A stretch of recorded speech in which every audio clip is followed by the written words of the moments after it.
Hi everyone, so today we're taking a walk around the small village of Laxton.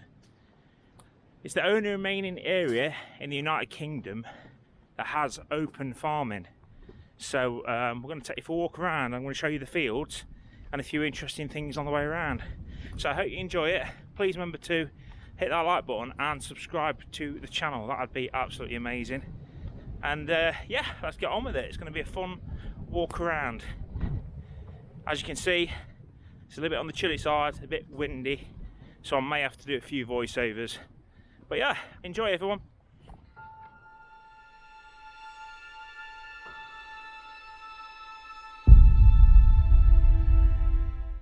Hello folks, so today we're in Laxton and we're here to look at the traditional way that they used to do farming here in England.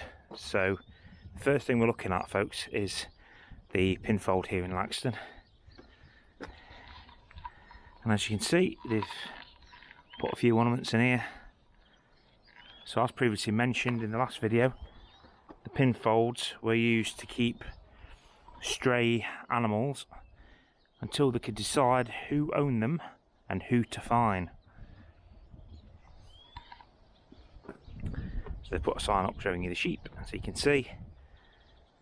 This is the traditional pinfold, and they are scattered around England. You can find pinfolds scattered all around.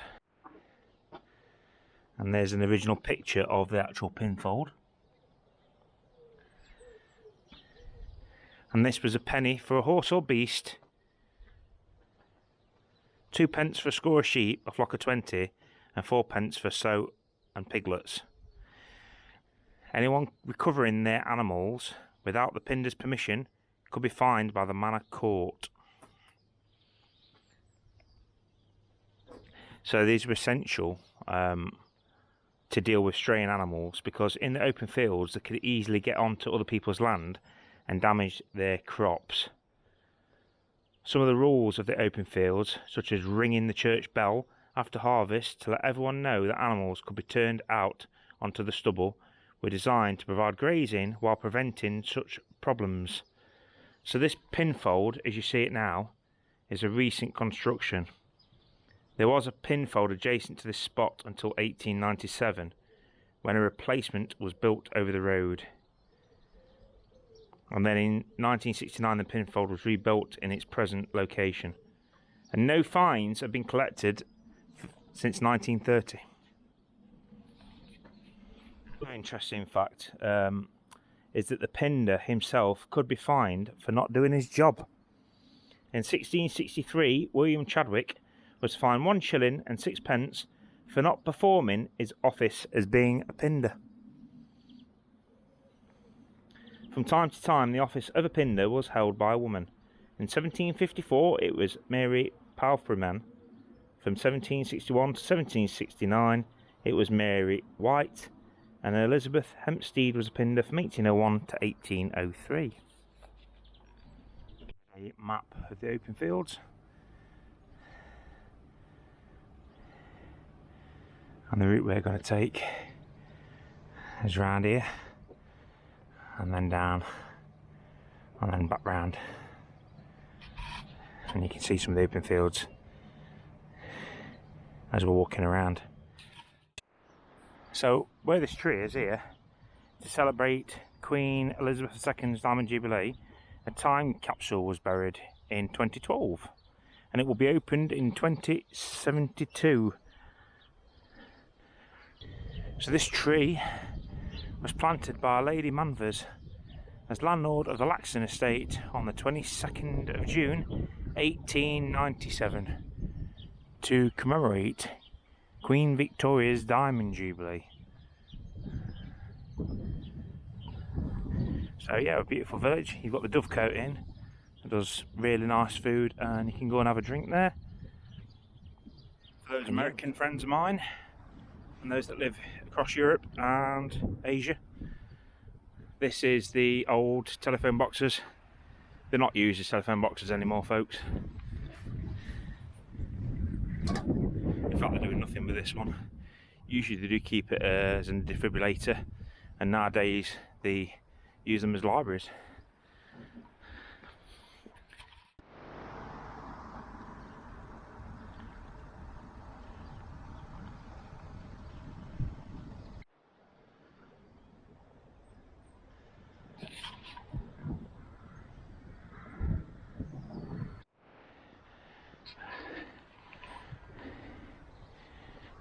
Right, fine, we're right round to the church.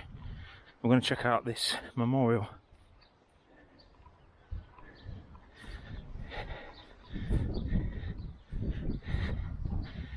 Millstone here.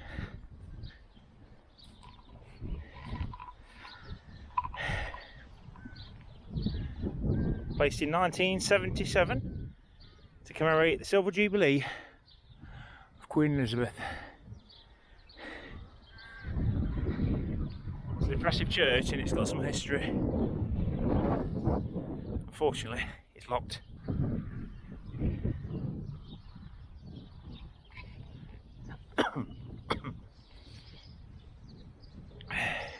So this is the gravestone of Elmar John Rose, BEM British Empire Medal, who died in July 10th, 1964, aged 75.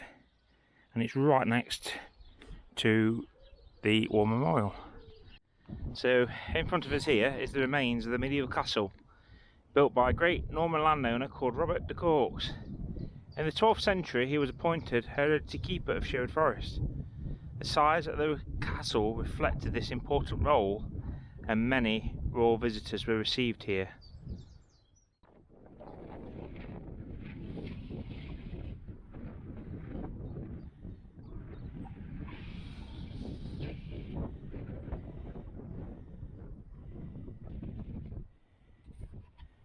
And you can see the open fields and the distance over there, and they're all different colours.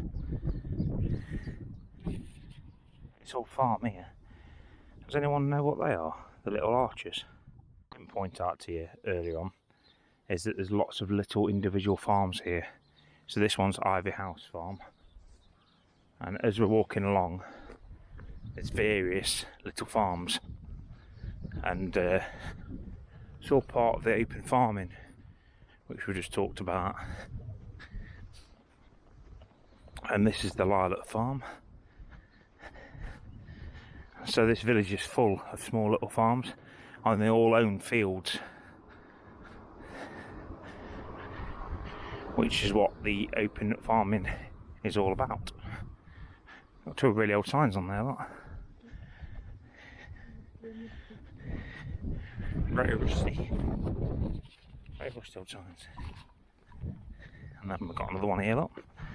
So yeah, these are scattered everywhere. So this is Cherry Tree Farm.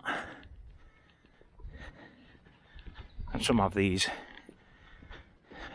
posts on, and some don't.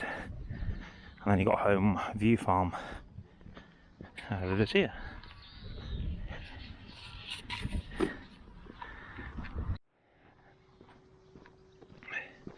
Now we're on the green lanes and hollow ways. Oh, chickens and roosters. I think we're going that way next time. Sorry, chickens. I'm not trying to scare you. No, we're not following you. Go all the way. Where are you going? So we are now in Westfield, or Topfield as it's known. One of the three open fields.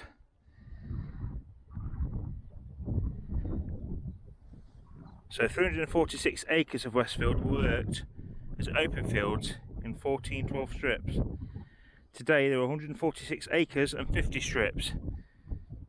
All full-time farmers who work in the open fields today have one or more strips here. Westfield is almost divided in two by a Radbeck Syke. A syke is an area of low-lying land which is too wet for much of the year it is cultivated. Instead it is permanently under grass and provides a valuable hay crop which is sold by auction to Laxton farmers. There are 85 acres of cyc in Laxton. Here we have an old combine harvester.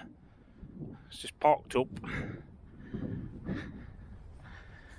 out the way, the Dominator 86.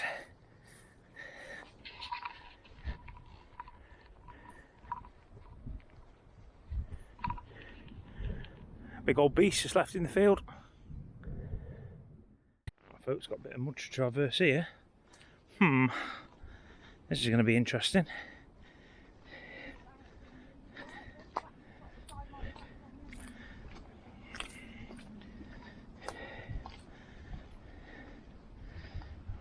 Right.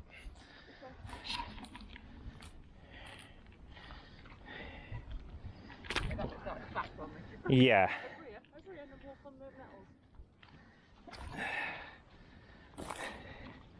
That's it, we're through. We're through. Well, through that bit anyway.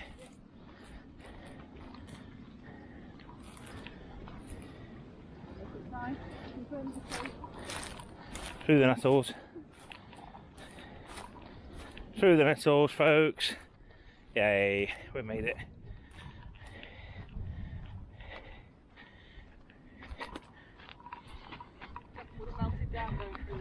Sure. Right.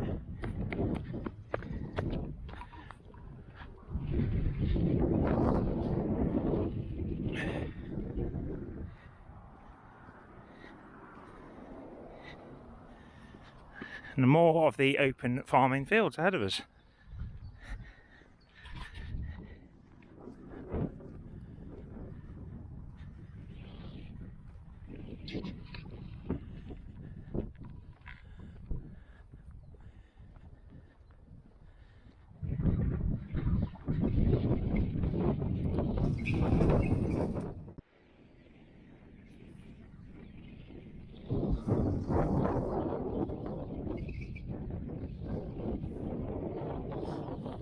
So, for reference, Neasall is over there.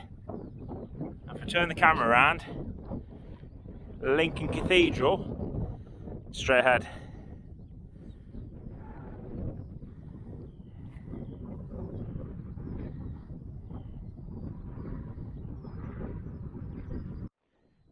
So when you get to the sign where it tells you about Mill Field and you walk down, you face in the direction of Lincoln Cathedral, and there's a crossroads and a path that goes right, but you're going straight on.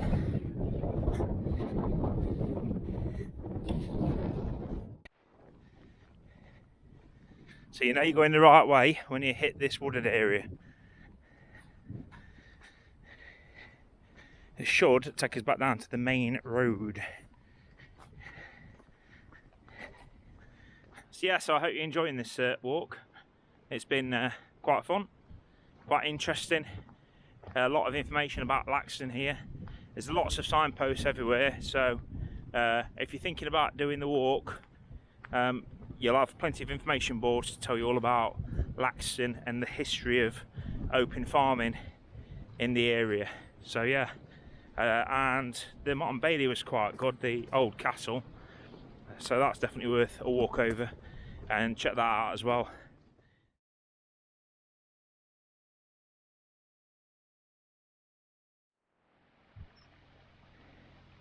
Oh, I found a stream as we're walking through the village.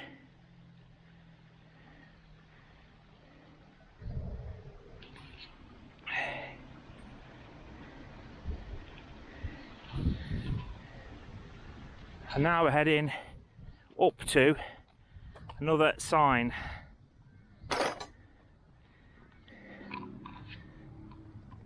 And this is the route back to the church. So here we are at the next sign, and where that gate is, where the little stream is, it turns out that here there's actually 9 fish ponds, and they were made by digging the earth out from the hillside and then banking it up on the side at each end. And some of them are stone faced to give it extra strength. And it keeps the water fresh, and it prevents flooding and erosion. A gentle flow of water through the ponds was maintained by using sluice gates. And at the end of Pond 7 there's a sluice gate down there. I didn't actually see it, but using these gates, each pond could be isolated from the others. And it's anyway, there's bream in there and pike in there, so yeah, quite interesting. On the bench, which is loving memory of Les Randall. Thanks, Les, who was a resident of Laxton. And we are sitting it right outside the church. And then to finish off, we're eating something that I'm not or can't do, whisper. Nice Cadbury's chocolate bar. So yeah, that's it. Please remember to hit that like button, guys. If you're new here, subscribe to the channel. We do plenty of walking in different areas around the UK and Europe. So yeah, it's just me and the wife today, no kids. So we're having a nice, relaxing walk. And we have smashed a new goal this week, which is worth telling you about. So as you know, we do geocaching. So yeah, we have smashed a very important goal. Personally, we have done 4,300 geocaches. So yeah, a pretty good goal for us, that, for a family. So yeah, the next up is to go for 4,400, and hopefully we can reach that by the summertime. So yeah, we'll end it there, folks. So I hope you enjoyed it. Please remember to smash that like, and we'll see you on the next one. Bye.